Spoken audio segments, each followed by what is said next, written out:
We're finally back. We're back in action of season 2 of We Never Learn. Since the beginning, We Never Learn has always been one of those shows that we can say who's best girl of the freaking series. Who we deny best girl? Either your team Furuhashi, team Mafuyu, team Ogita, team Asumi. It's always this catch to determine who's best girl of all time out of this.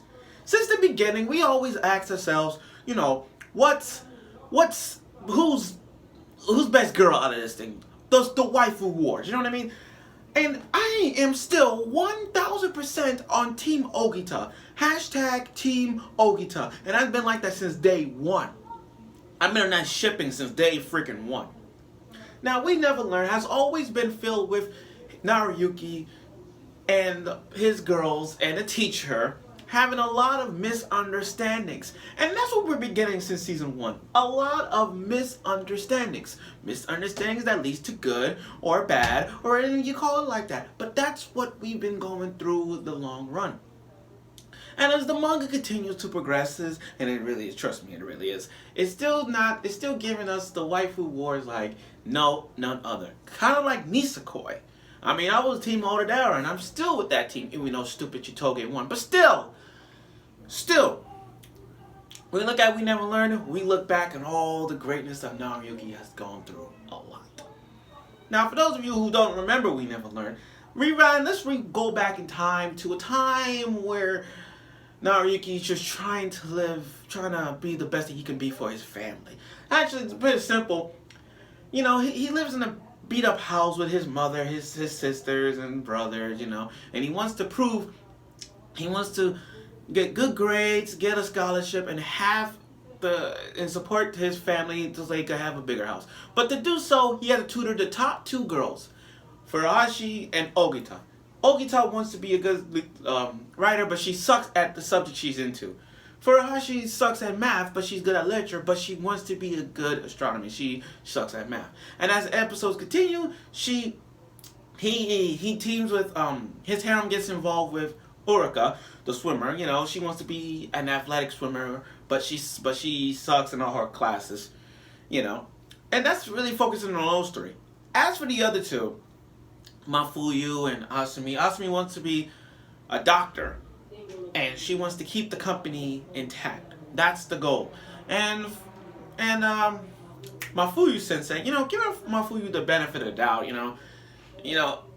Respecting the teacher. I mean, as a teacher, I get where she's coming from. I get it. Now let's fast forward now to season 2 of We Never Learn, and I get it. Fall is here, and we got a lot of returning shows. Other than We Never Learn. With the My Hero Academia, Food Wars, Psychopaths, the 7 Deadly Sins, the Sword Art Online Alicization. We get new season shows every now and then. And then we get to We Never Learn season 2. And I gotta be honest, We Never Learn season 2 has it going. And like I said, what a dosage of We Never Learn season 2 with a dosage of misunderstandings and boobs. Okay. I get it. Misunderstandings and boobs. But that was the episode of this season, season 2. This was a way to kick things off with that stuff. I mean, by misunderstandings, I mean Ogita got a grade, she got an E. And then the other 3, Asumi, Furuhashi, and Uruka, they're talking about boob size. And Uruka is still the way she is, flat-chested and all. Don't deny the fact that she sucks, that she doesn't have big boobs. And the fact that she comes and she said, I got an E. The fact that Ogita comes in and saying, I got an E. Everybody they just assume okay, show my boobs. They're looking at her boobs like, oh my god. And I love how Uruka and Asumi admitted the fact that boob size, I'm a B, I'm a D. And then overall she got so, she didn't want to admit it, but she's like, A or whatnot. And Ogita's like, I envy you. I wish I had that perfect, I wish I had the score like that. I'm like, oh my god, misunderstandings. She wasn't talking about boobs, she was talking about the practice exams. Duh. But as always, the theme for this was boobs. the whole thing of boobs and misunderstandings led to this part here. That was hilarious. I mean, literally. I mean, Ogita is still covering the fact that she's bigger, like she got a B, I mean E, F, so that stuff.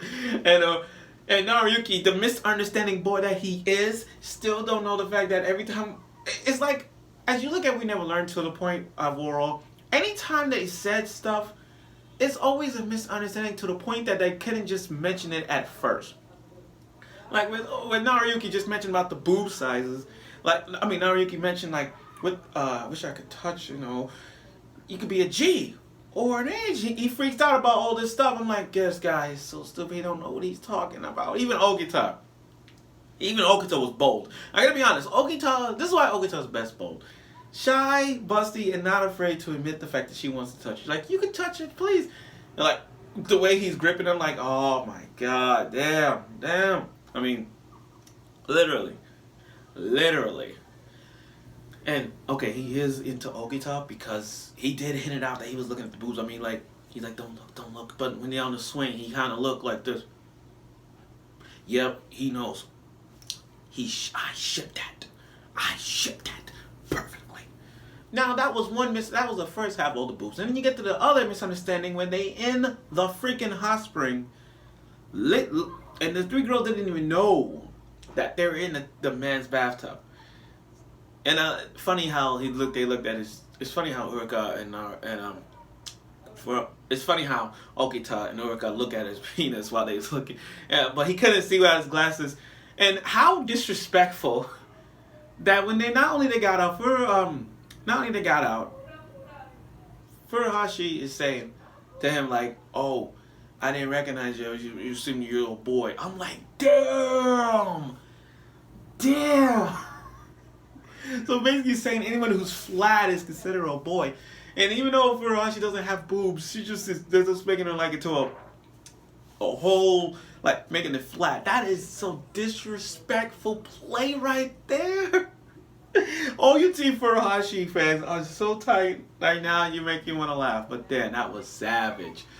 That aura in Furuhashi's moment when they recognize her as a boy, that is funny. And then all the other boys came in, but the other three girls was hiding. And, you know, he's lucky. To be honest, he's kind of lucky in this scenario. With all the girls coming down, all the girls in the hot spring with this guy, trying to protect them. I give him credit where credit is due. He's protecting them. And one of the boys mentioned Furuhashi being all flat chest. I'm like, damn. I mean, if you think about it, Ogita is known for the boobs. Ogita is known for boobs. Urika is known for this tan body. And Furuhashi is known for, like, the hair, probably the legs. But still, they're supposed to be traits. Now, I understand Furuhashi's problem with small boobs. Every harem, there's always this one girl who's so flat-chested that they want to have boobs like the other girls, bigger than them.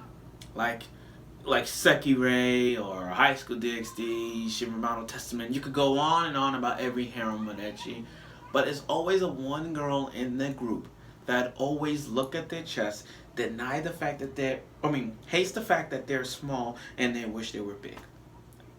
That happens a lot. And I look at Furuhashi, I'm like, I understand where you're coming from. You're not perfect at all, but still, it times like this you wish you was bigger.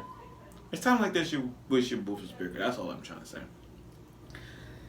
And I love how the fact that as soon as Furuhashi met Naruyuki, everybody flipped out like, wait, you said a name for her? They never heard of it. So now he got in a mindset to like, okay, I gotta say everybody's first name. And so far, he's gonna mention it. Now, as the episode continues to describe the bra, which is Naruyuki's dilemma, I'm like, I'm glad he knows that was Furuhashi's bra because it's a small A cup. He knows for a fact that was Furuhashi's. I'm like, this guy got taste. I mean, he could tell just by looking at the bra, it's like, okay, this is Furuhashi's. Okay, I'm gonna give it to her. He got taste. But still, I'm with Team Okita. Now, I look at the opening and the ending. The opening is so freaking cute. It's like it's like the graphics are the same. The animation is the same. The characters are the same. The freaking plot is still intact with this guy. Not to mention the fact that the ending is so sweet. You got these little chibi characters. You got every character in chibis, not like in the chalk zone type in the ending, but these little chibi characters are so cute to watch. It is so adorable. I'm telling you, I want a keychain. Looking at those looking at them in chibi forms, it makes me want to get one real bad. The next time I go to another convention, real bad, and get those little mini keychains, and just have them with me. So, the start off of We Never Learn Season 2, they show some flashbacks of what transpired from Season 1.